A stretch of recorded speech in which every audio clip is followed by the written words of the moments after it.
আমি যে জিনিসটি বোঝাতে চেয়েছি সেটি হয়তো বোঝাতে পারিনি, কিংবা সেটি ইচ্ছাকৃতভাবে হয়তো কেউ দু একজন এটিকে অন্যদিকে মিসলিড করতে পারে, কিংবা আমার পুরো ভিডিওটি না দেখে আমি যে জিনিসটি বোঝাতে চেয়েছি সেই প্রপার মেসেজটি আসলে সবার কাছে না যেতে পারে।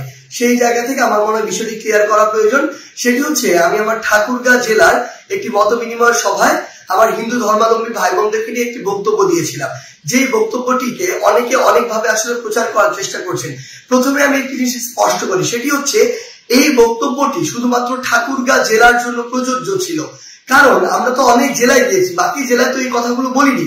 তার মানে ঠাকুরগাঁ জেলায় এই বক্তব্যটির একটি বিশেষত্ব রয়েছে, এবং এটি সত্য। আপনি যখন ঠাকুরগাঁ জেলার ওই আমাদের আসনগুলোর দিকে দেখবেন সেখানে যে ভোটের সংখ্যা, সেখানে আমাদের হিন্দু এবং মুসলিম যে ধর্মাবলম্বী ভাইরা রয়েছে তাদের মধ্যে ভোটের রেশিওটা হচ্ছে অনেকটা 45-55 বা কিছু কিছু জায়গায় 50। ইভেন আমার যে ইউনিয়ন সেখানেও এটি প্রায় 45-55 এই ভোটের সংখ্যাটি হিন্দু ধর্মাবলম্বী এবং মুসলিম ধর্মাবলম্বী ভাইদের মধ্যে।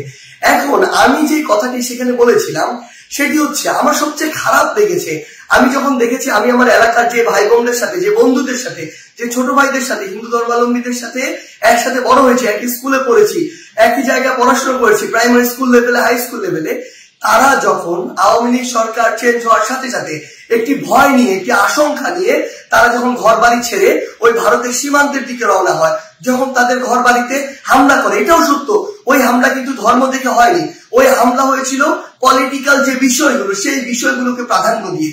কিন্তু আমার সবচেয়ে কষ্টের জায়গা, তারা যখন আসলে সীমান্তর দিকে রওনা দেয় নিজের সেফটির কথা চিন্তা করে। এর চেয়ে কষ্টের আর কি হতে পারে? কেন তাদেরকে ধর্ম দিয়ে জাজ করা হবে? এই আন্দোলন তো নির্দিষ্ট কোনো ধর্মাবলম্বীদের আন্দোলন ছিল না। এই আন্দোলন বাংলাদেশের সকল ধর্মের, মতের, বর্ণের, সকল বয়সের, ইভেন ফ্যাসিস্ট আওয়ামী লীগ বাদ দিয়ে সকল রাজনৈতিক দলের অংশগ্রহণের একটি আন্দোলন ছিল। সেখানে তারা তো বাংলাদেশের নাগরিক, বাংলাদেশের নাগরিক হিসেবে কেন তাদের মধ্যে এই ভয়টি থাকবে? কেন তারা এই বর্ডারের দিকে যাবে? সেই জায়গা থেকে আমি বলেছিলাম যে এই দায়টি আসলে একদিক দিয়ে আপনাদের উপরে যায়। আমার যুক্তিটি বুঝতে হবে কেন আমি বলেছিলাম যে এটি আপনাদের দিকে যায়।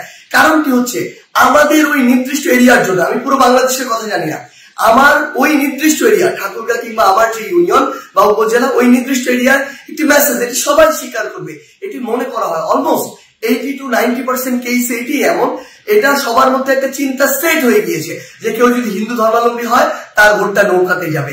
আমি আমার জায়গা থেকে যেটি বোঝাতে চেয়েছিলাম আমার ওই কথার মাধ্যমে, সেটি হচ্ছে এই যে একটি চিন্তা সেট হয়ে গিয়েছে কিংবা এটি যে একটি বহিঃপ্রকাশ ঘটে, এটা আমার হিন্দু ধর্মাবলম্বী ভাইদেরকে বরং তার যতটুকু অধিকার, যতটুকু তার বুঝে পাওয়া উচিত ছিল ততটুকু পাওয়া থেকে বঞ্চিত করে। কারণ আওয়ামী লীগ অন্তত ওই অঞ্চলটুকুর জন্য মনে করে এই ভোট ব্যাংকটি আমার ফিক্সড। এবং সবচেয়ে বড় যে সমস্যাটি হয়, তখন কেউ একজন যখন সহজে কাউকে পেয়ে যায় তার মূল্যটি আর দিতে পারে না। সেম জায়গায় আপনারাই, আমাদের যারা হিন্দু ধর্মাবলম্বী ভাই বোনরা রয়েছে, আপনারা চিন্তা করুন তো, এই বাংলাদেশে বিগত 16 বছর কত বড় বড় ঘটনা হয়েছে, বিভিন্ন উপাসনালয় থেকে শুরু করে হিন্দু ধর্মাবলম্বী ভাই বোনদের উপরে, কোনটির বিচারের সর্বশেষ এবং যৌক্তিক একটি বিচার এই বাংলাদেশে আওয়ামী লীগের আপনারা দেখতে পেয়েছেন? আওয়ামী লীগের আমলে আপনারা দেখতে পান নাই। বড় বড় যদি হাতে গোনা 5টা ঘটনা আপনি একত্রিত করেন, কোনটার আপনারা এই পর্যন্ত যৌক্তিক বিচারটি পান নাই। তো আমার জায়গা থেকে আমি যেটি বোঝাতে চেয়েছিলাম, এই যে আমার ওই ঠাকুরগাঁর জন্য এই যে ফিক্সড একটি ভোট ব্যাংকের যে একটি মেন্টাল সেট আপ তৈরি হয়ে গিয়েছে, এটা বরং যতটুকু অধিকার আমার হিন্দু ধর্মাবলম্বী ভাইরা কিংবা যতটুকু পাওয়া উচিত ছিল ওই সরকারের কাছে থেকে, ওই এমপিদের কাছ থেকে, ক্ষমতাসীনদের কাছ থেকে, ততটুকু তারা পায়নি। আবার বিপরীত দিকে আরেকটি ঘটনা হয়েছে সেখানে, সেটি হচ্ছে বিএনপিরা মনেই করে যে আমার যারা হিন্দু ধর্মাবলম্বী রয়েছে সেখানে তারা সম্ভবত অধিকাংশ ক্ষেত্রেই তাদের ভোটগুলোতে নৌকাতে যায়। সেই ক্ষেত্রে তারা যদি কখনো ক্ষমতায় আসে বা থেকে থাকে, তাদের কাছেও যতটুকু গুরুত্ব পাওয়ার কথা বা যতটুকু প্রায়োরিটি পাওয়ার কথা ততটুকু পায় না। তো দিন শেষে কি দাঁড়ায়? দিন শেষে তারা আসলে বোথ সাইড থেকে, আমার জায়গা থেকে মনে হয়েছে ওই নির্দিষ্ট এরিয়াটিতে বঞ্চিত হয়েছে। এই জায়গায় আমি বলতে চেয়েছিলাম, আপনার কোথাও ফিক্সড হওয়ার প্রয়োজন নেই।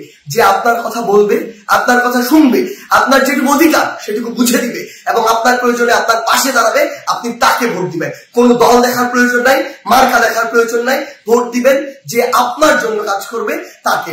এবং আরেকটি যে স্পষ্ট করি, একদম 5 অগস্টের সেই ছাত্র জনতার অভ্যুত্থানের দিনে সন্ধ্যায় যখন আমার ইউনিয়ন থেকে আমার একজন বন্ধু ফোন দিয়ে বলে, হিন্দু ধর্মাবলম্বী একজন বন্ধু, কারণ আমার ইউনিয়নে 45-55 হচ্ছে এই রেশিওটা হিন্দু ধর্মাবলম্বী এবং মুসলিম ধর্মাবলম্বীদের মধ্যে।